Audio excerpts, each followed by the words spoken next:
one thing is, it's good for the nation's population. I'm just listing the benefits. Why Brahmacharya? What is Brahmacharya first? Brahman means the ultimate or the divine. Charya means the path. One who is on the path of the ultimate or one who is on the path of the divine is a Brahmachari. One who is on the path of the divine means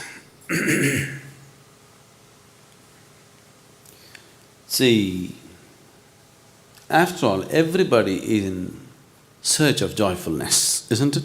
Knowingly or unknowingly. Yes or no? Yes. Yes.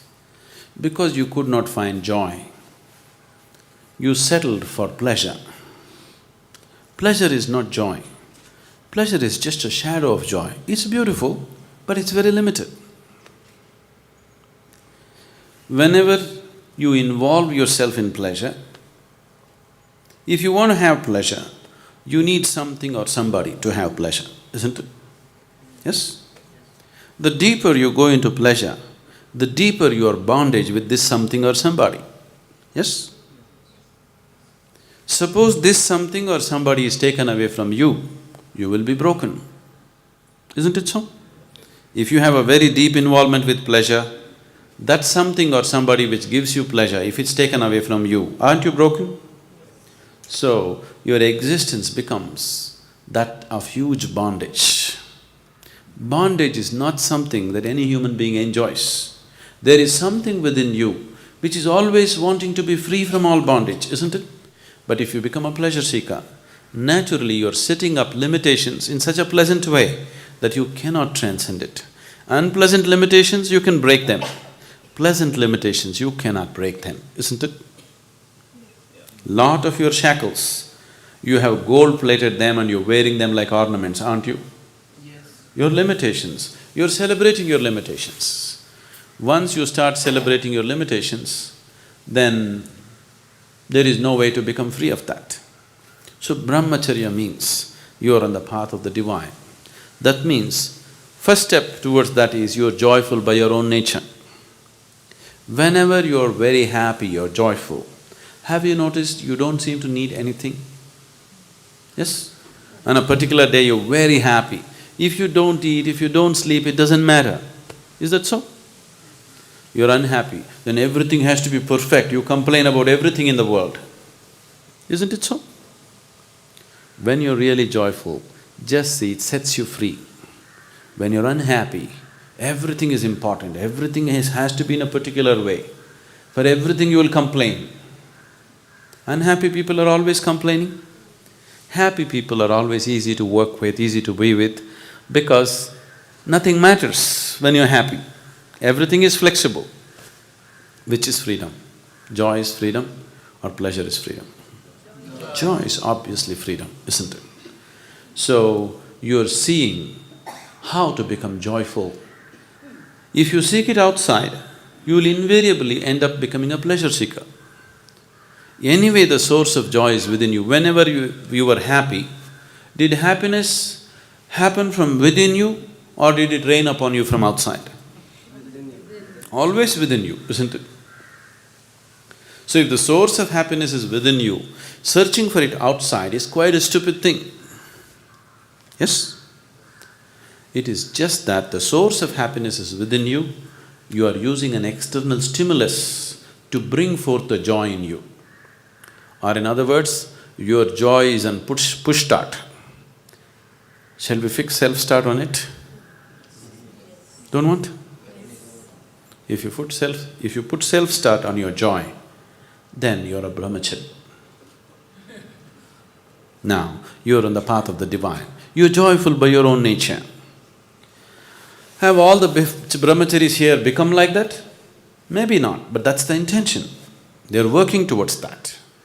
To work towards that, you need a certain space and time of your own, that you don't have other things to handle in your life.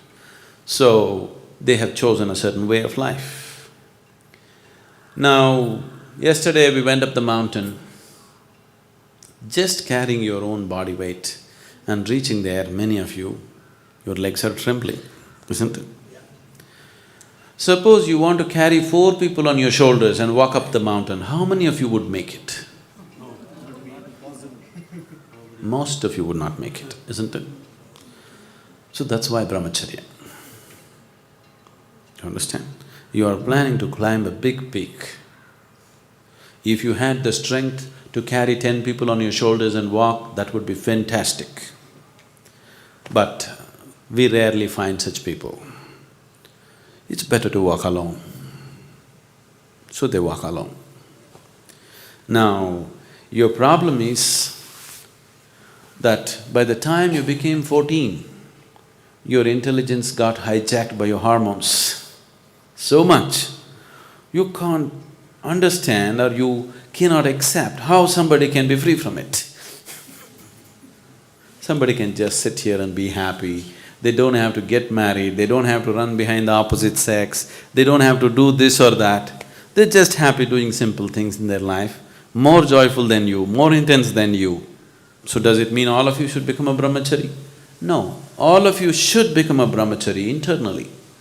In terms of lifestyle, not necessarily.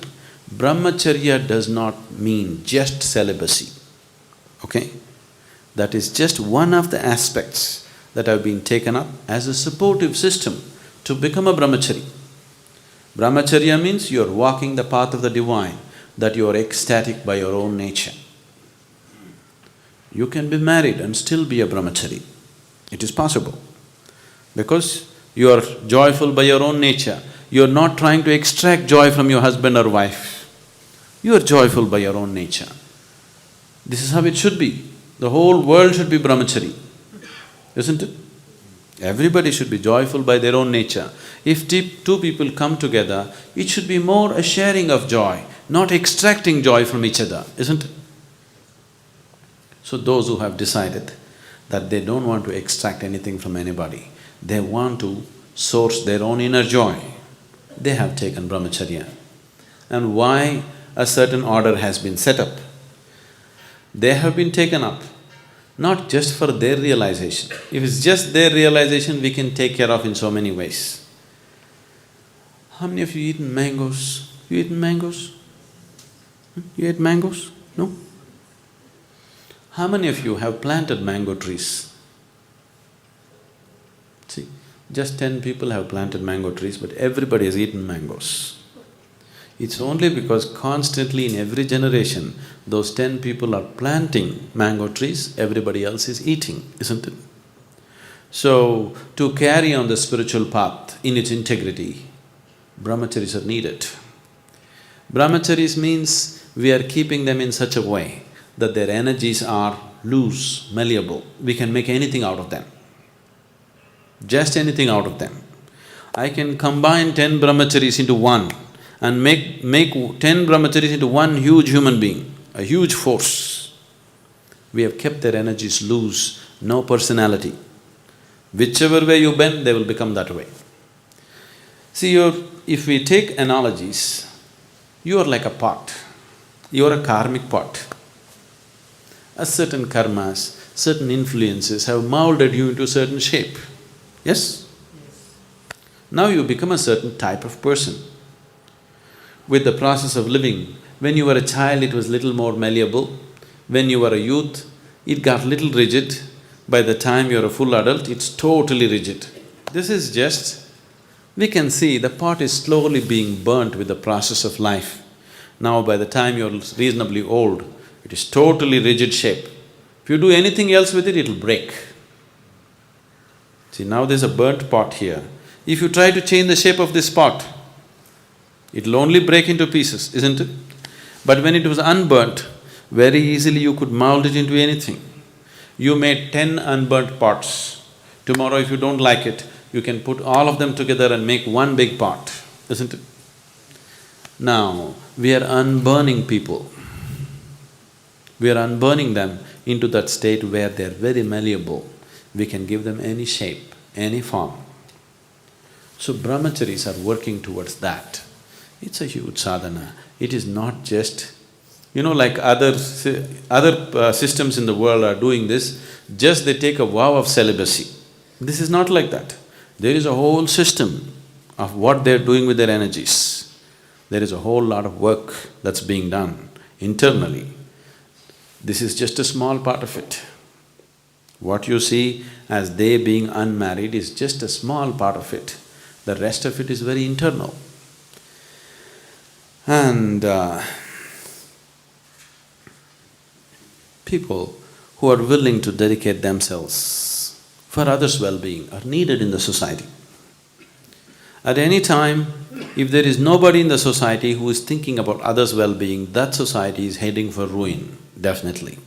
That's what has happened to this society right now. There are very few people thinking of everybody's well-being. Others are all, what about me, what about me, what about me? If a certain percentage of people are thinking beyond their own well-being, only then a society will remain sane and stable. Otherwise, societies will just go for ruin. Is it not important? There are few people who are not thinking about their own well-being, their own life, they're seeing how to make it happen for somebody else. So brahmacharis are an investment for future, to keep spirituality in its pristine purity and to transmit it from generation to generation. A small core group of people are needed. Everybody need not take that thing, nor will we take everybody. Every year, hundreds of applications for brahmacharya comes. We just choose 8–10 people out of that, looking at various qualities and various possibilities. We don't take everybody who comes, because it's not necessary, nor can they be like that, nor can they put in the sadhana that is required or demanded out of them. Your personality has to become malleable and conscious that you can mold yourself into any kind of pot. Is it not good to have that freedom? Yes. That's brahmacharya.